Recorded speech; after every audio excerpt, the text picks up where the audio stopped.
see it.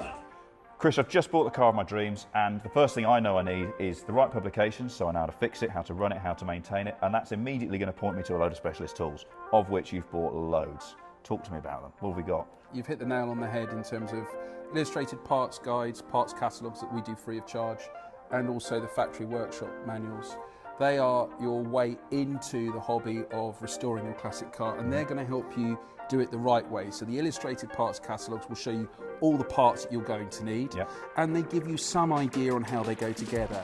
But they're not a substitute for the factory workshop manuals, particularly on safety critical areas. Torque settings. You've got it, torque settings and run out and things on bearings. So it's always a good idea to have a factory workshop manual in your arsenal. Then it comes to specialist tools. At MGOC Spares, we sell specialist tools, particular to the model and the type of job that you're going to do on a classic car.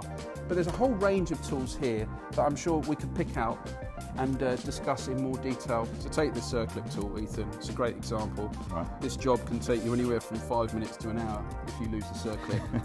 So this locates onto the wheel cylinder. The wheel cylinder pokes through the back plate.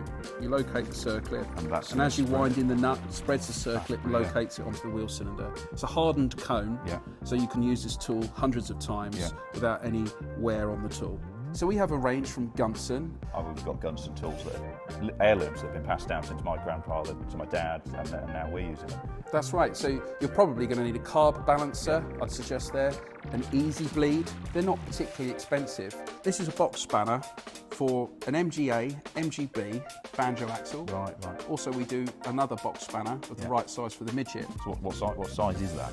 Oh, this one is 1 inch, 61 over 64. You won't have that in your tool set, Yeah, this is a very specialist size, but the stake nut on an MGB banjo axle and MGA is very, very thin. This is essential to removing and putting that nut back on without damaging the nut. It's a safety critical job. Use the right tool. If you're going to be doing any brake pipe or fuel pipe bending, get yourself a brake pipe bender. So what's this here? That is a press stud tool used on an MGB hood. So when you finish the job of fitting the hood, you need to put the press studs on up near the corner block on the top of the windscreen. I see, yeah. This tool gets that job done. Cool. You won't need everything, but it's important to start with a few essentials, and I would say pick 4 or 5 that you want to add to your toolkit. Great.